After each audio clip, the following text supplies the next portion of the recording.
Hi guys, welcome back to Mana Reads. I'm Mana Reads.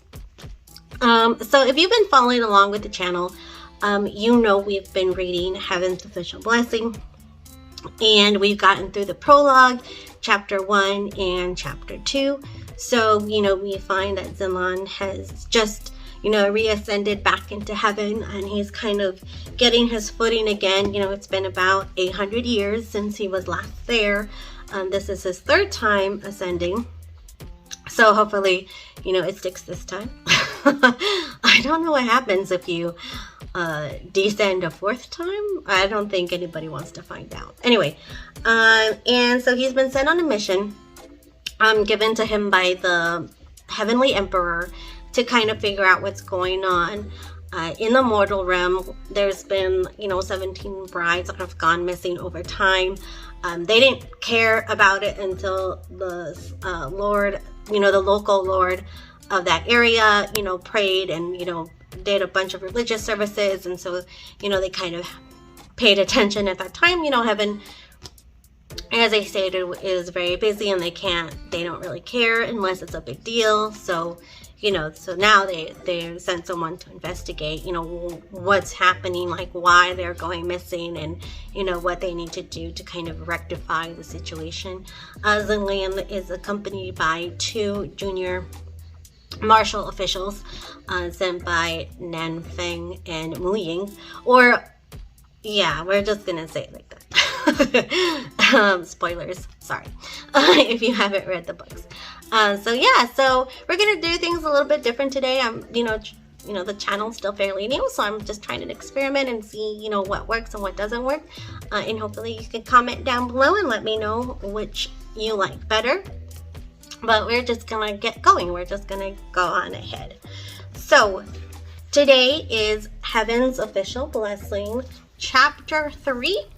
The ghost takes a bride. The crown prince mounts the bridal sedan. One of the sedan carriers wasn't paying attention and stepped on an arm. He screamed without thinking. Then, immediately, the entire wedding procession was in an uproar. Good Lord! The band of men whipped out their shining broadswords. They yelled, "What's the matter? Has it come?" Commotion had broken out in the street. When Zinlan looked closely, the body with its head severed wasn't a real person, but a wooden puppet. "Too ugly," Fu Yao commented again. The tea master just happened to be coming over with a copper teapot. Zinlan recalled his attitude yesterday, so he asked, "Shopkeeper, I saw a group of people banging drums and gongs yesterday, and I see them doing the same again today. What are they doing?" "Seeking their own ruin," the tea master said. Zinlan wasn't surprised. "Are they trying to lure out the ghost groom?" "What do you think?" the tea master replied. "The father of the missing bride will award a great sum of money to whoever finds his daughter and captures that ghost groom. So that group has been messing around all day, every day, creating a foul atmosphere." The father who was awarding the bounty must be the Lord official. Zinlan took another glance at that crassly built head of a woman. Knowing the men they were attempting to disguise the puppet as the bride, Fu Yao commented in disgust. "If I were the ghost groom, I'd wipe out this entire troop for sending an ugly thing to me." "Fu Yao, you're not speaking as an immortal should," Zinlan said. "And can you fix that eye-rolling habit of yours? Why don't you set a small target for yourself and roll only 5 times a day, or something like that?" "Set it at 50 times a day, and it still wouldn't be enough," Nan Feng added. Just then, a young man suddenly poked out from the procession. Spunky and spirited, judging by the sight, he was the leader. He raised his arm and hollered, "Listen to me, listen to me! It's completely useless to keep this up. How many times have we made this trip in the past few days? Has the ghost groom ever shown itself?" The group of men agreed and started to grumble, while the youth continued. "I think, since we started this, we should just do it and charge right up Mount Eugen. We'll search the mountain and drag that ugly freak out to kill it. I'll lead the way. Any good, brave men can follow me. Kill the ugly freak, and we'll split the bounty." There were only a small and scattered number of men at first who answered his call. but the voices gradually grew bigger and louder. In the end, everyone was roaring in agreement, surprisingly sounding rather immense in strength. Zilan wondered, ugly freak?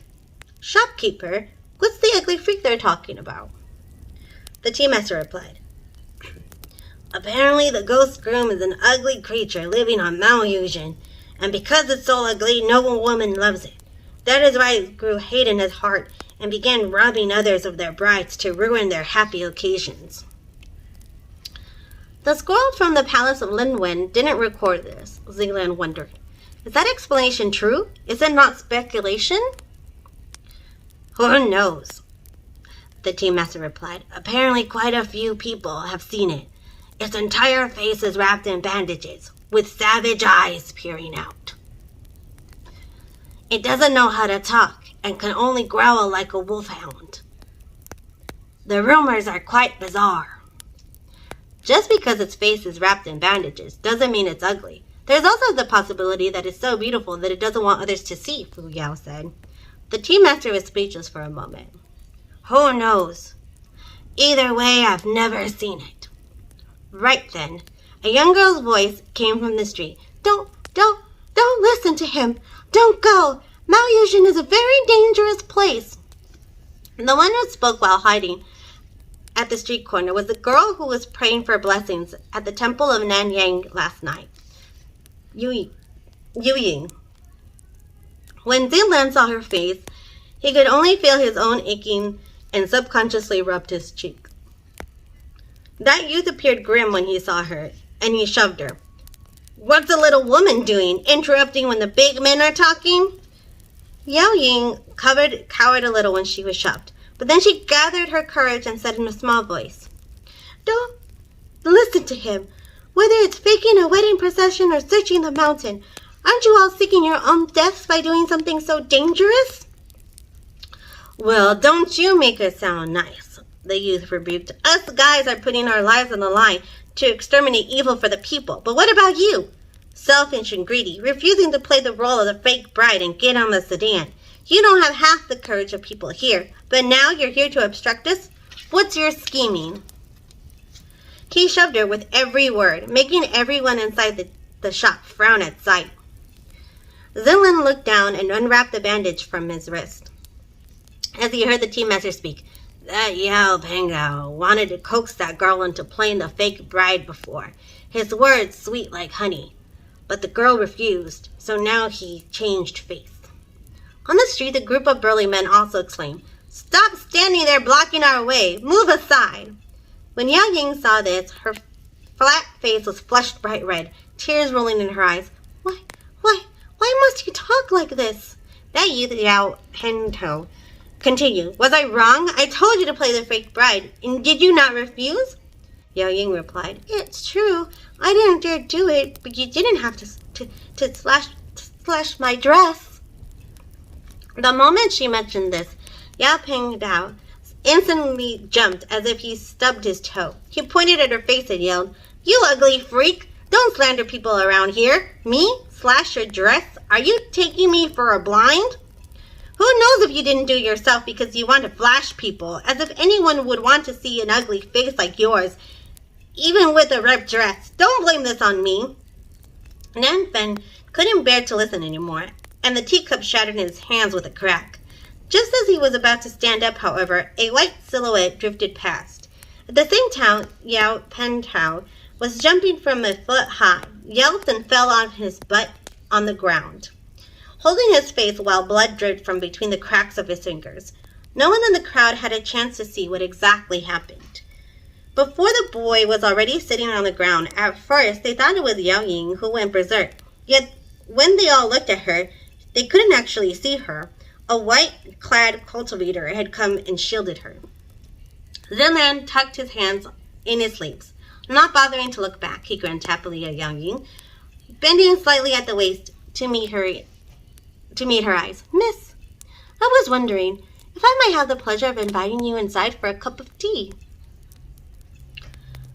Yao Pengao was sprawled on the ground. His mouth and nose were in excruciating pain. His entire face was in agony, as if he had been cracked brutally by a steel whip.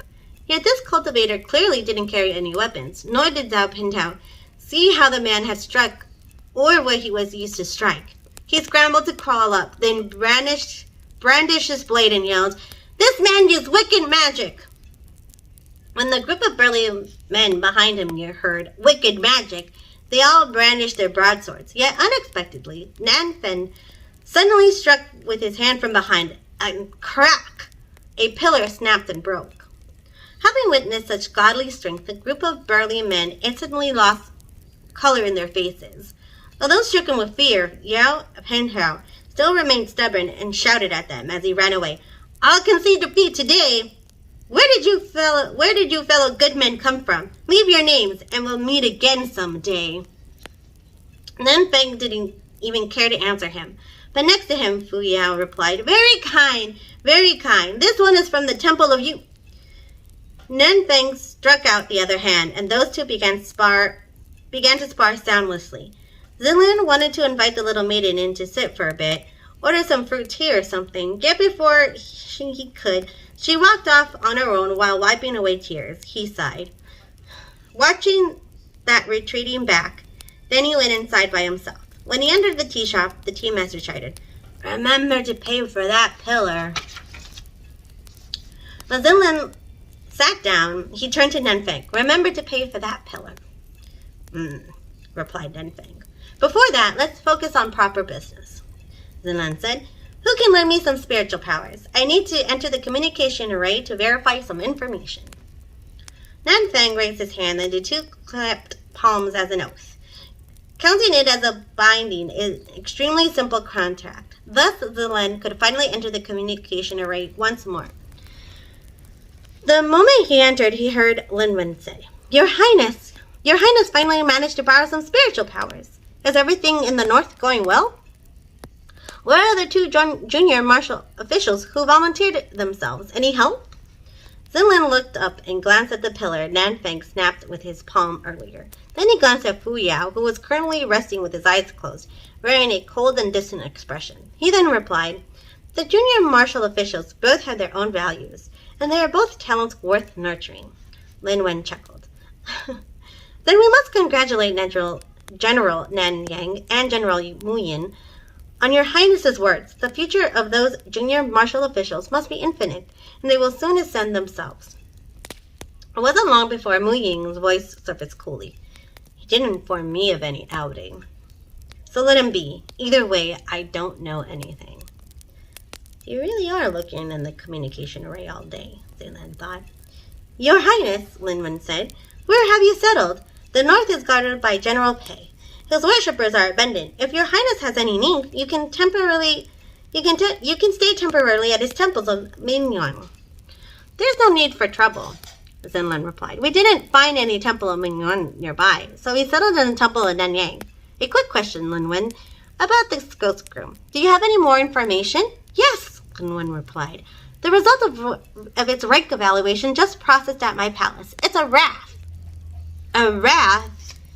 In regard to the monsters, demons, and ghosts that caused great turmoil within the mortal realm, the palace of Lin had categorized them based on their abilities. The ranks were as follows: fierce, malice, wrath, and supreme. A fierce murdered one. A malice could murder a sect. A wraith could slaughter an entire city. As for the most fearsome supremes, once they were born into this world, they were destined to bring ruin to nations and people and complete disorder everywhere. This ghost grim that had been holding up in Mount Yuyan was ranked a wrath, only one level lower than a supreme. That meant no one who saw it could escape unharmed. Thus, after Zinlan exited the communication array and informed the other two of this, Nanfeng said, "Then the ugly bandaged male is probably just a rumor, or they saw something else." There's another possibility, Zinlan said.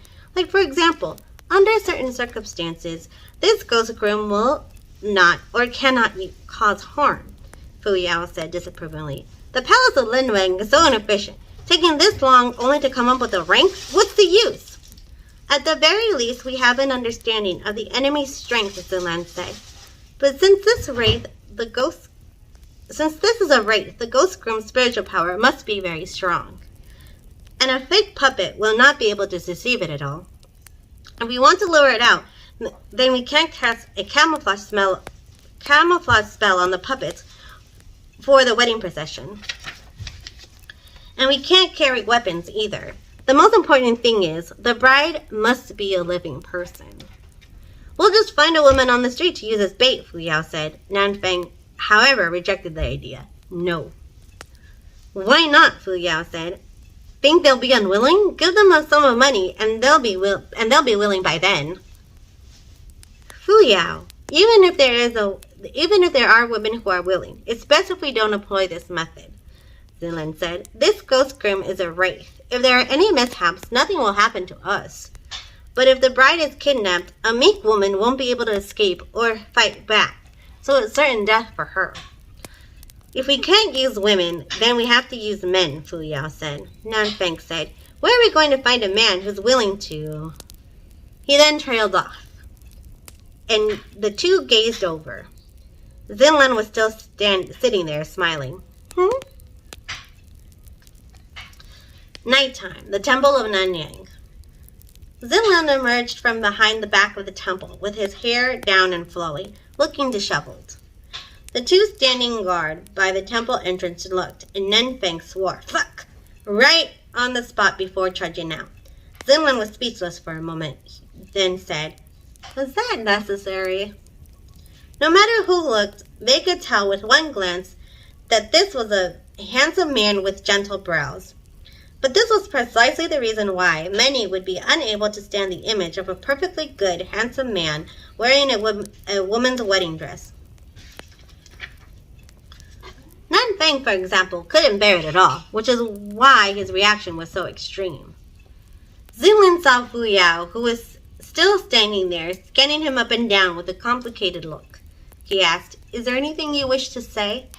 Fu Yao nodded. If I were the ghost groom and someone said a woman like this to me, you'd wipe out the entire town, was it? Zinlan finished for him. Fu Yao replied frigidly, no, I'd kill the woman. Zinlan smiled. Then I can only say thank goodness I'm not a woman. Fu Yao said, I think, why don't you go ask in the communication array now to see if there is any heavenly official who is willing to teach you transformation magic. That would be more practical. There certainly were several heavenly officials who, on account of their own unique needs, knew transformation magic. However, it was probably too late to learn now. Over on the other side, Nanfeng came back in with a gloomy face. He was much calmer after having sworn, a trait that was truly entirely the same as the general he served. Seeing that it was getting late, Zinlan said, whatever, it's all the same when the veil goes down. He was about to put the covering on when Fu Yao raised a hand and stopped him. Hang on.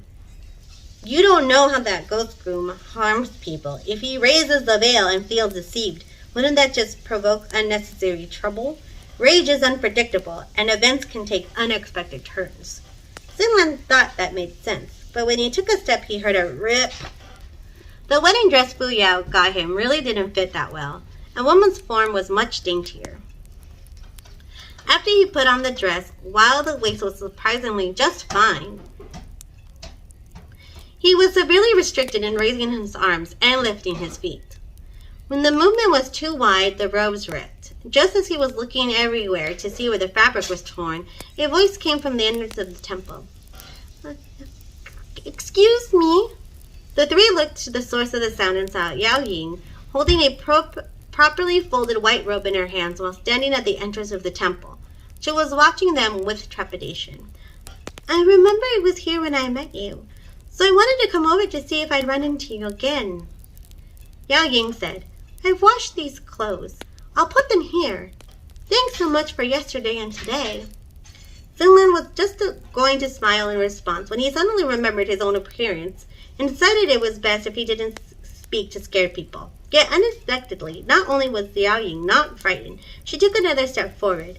If you like, I can help. No, miss. Please don't misunderstand. This isn't a hobby of mine, Zinlan explained. Yao Ying quickly replied, I know. What I meant was I can help you if you don't mind. You guys are going to catch the ghost groom, right? Her voice and her expression both lifted instantly. I know how to tailor clothes. I've got needles and thread on me at all times. I can help fix anywhere that doesn't fit. And I can even help with makeovers. Let me help you. 2 incensed times passed, and Xinglan once again emerged from the back of the temple with his head down. This time, the bridal veil was already in place. Nanfeng and Fu Yao had wanted to take a look at first, but in the end they decided to cherish their eyes. The sedan they called over was already waiting by the entrance of the temple, and carefully selected sedan carriers had also been waiting for a long time. It was a night where the moon was obscured and the winds raised. Adored in a brand new wedding dress, the crown prince thus mounted the bright red bridal sedan. The entire body of that bridal sedan was dressed in bright red satin, which was embroidered with colored thread spelling the words blooming flowers and full moon, and dragon and phoenix bring prosperity, idioms meaning perfect happiness, and extremely good fortune. Nanfeng and Fu Yao were on the right and left respectively, escorting the bridal sedan on either side. Xinglan sat poised within the sedan, swaying along with the movement of the sedan carriers. The 8 sedan carriers carrying the large palanquin were all outstanding military officers. In order to find expertly skilled sedan carriers to play the part of a wedding procession, Nanfeng and Fu Yao went directly to that lord official's residence and demonstrated their power, then revealed that they planned to probe Mount Yuyin that night. Without a word, the official summoned a squad of big, tall military officers. However, it wasn't in the hope of extra help that the expertly skilled were chosen. Rather, it was so that when the wrath ghost launched attacks, they could run away and protect themselves.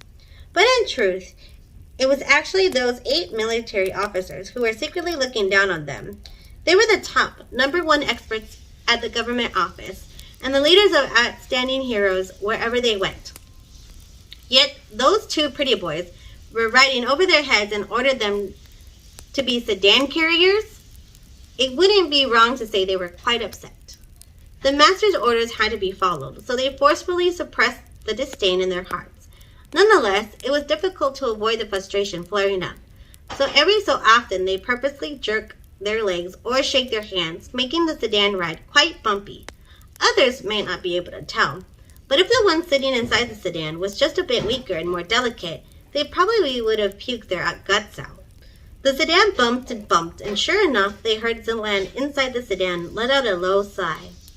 The military officials couldn't help but feel rather proud inwardly. Outside, Fu Yao said coolly, "What's the matter, miss? Tears of joy at finally marrying at your old age?"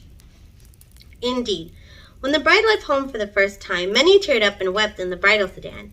Xinglan didn't know whether to laugh or cry, but when he spoke, his voice was calm and natural, revealing nothing of the discomfort from the bumpy ride. "No, it's just, I suddenly realized that this wedding procession is missing something very important."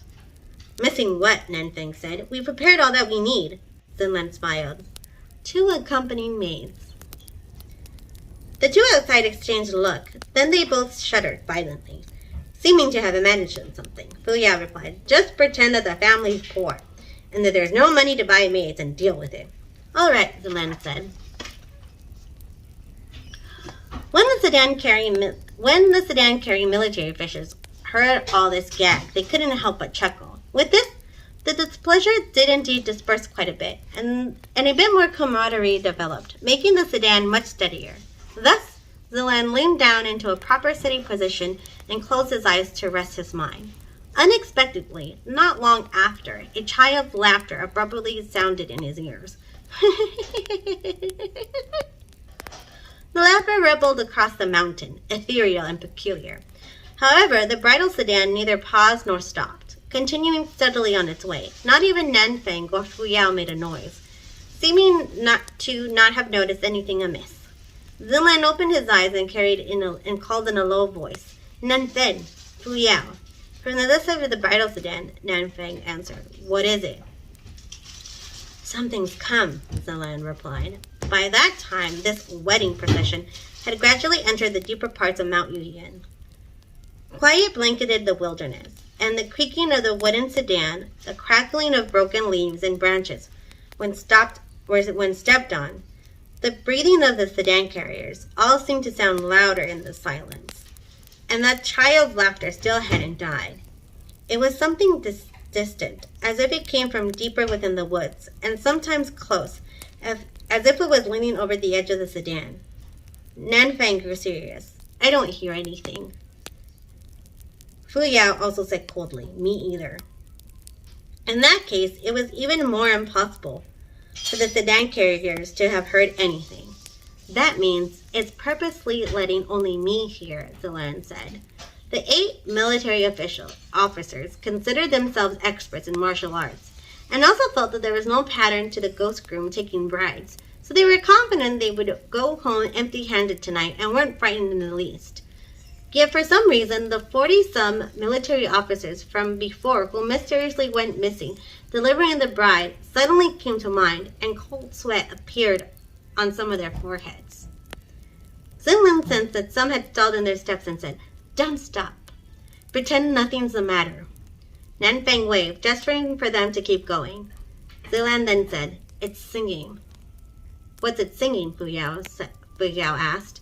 Zinlan listened carefully to that child's voice, then repeated verse by verse, pause after each one. New bride in a red bridal sedan." Okay, so that is going to be part 1. I hope you enjoyed it. Now, things are getting very exciting. There's, things that are happening. Zilan is in a red dress. He's sitting there, just kind of waiting for something to happen. I honestly cannot stand moments like that because I'm always like, well, I'm just an anxious person in general. So when I have to wait for something, it's even more heightened for me. So I can't imagine what Zilan is actually, feeling in the sedan, except we don't get any of his thoughts. But yeah, it looks like the action is about to ramp up. Things are about to go down. It's very creepy. It's a very dense and very tense atmosphere. So, we're gonna see if everyone ends up being okay. But yeah, so I'm decided to just, read in parts and see how that goes. So this video is gonna be part 1, and then we'll continue part 2 later on. To get just to round it out. So that's the video. I hope you enjoyed it. There's going to be links in the description box below on where to buy your own copy. Also, you can now pre-order Heaven's Official Blessing Volume 2. So that's going to be coming out soon. So now you can pre-order it on Amazon. You can use my affiliate links. That way I get a small portion or percentage of the proceeds, so you don't have to do anything extra if you're already going to buy the books. I just get a little bit off the top. Also, I have a Redbubble store now with different designs. Hopefully, if you need any coffee mugs or t-shirts or whatever, you can help me out there. Also, I have a Ko-fi account, so you can buy me a coffee. Anything helps. Any little bit goes a long way. I'm, trying to save up to buy a screen so you don't have to see my house. And so, just to make it a little bit better for you and for my content. Yeah, so what do you guys think is going to happen? Let me know in the comments below, what you think is going to happen. If you haven't read the book, or even if you have, don't make spoilers for people. But yeah, just let me know what you think in the comments. All my info will be down in the description box below. I hope you enjoyed this video.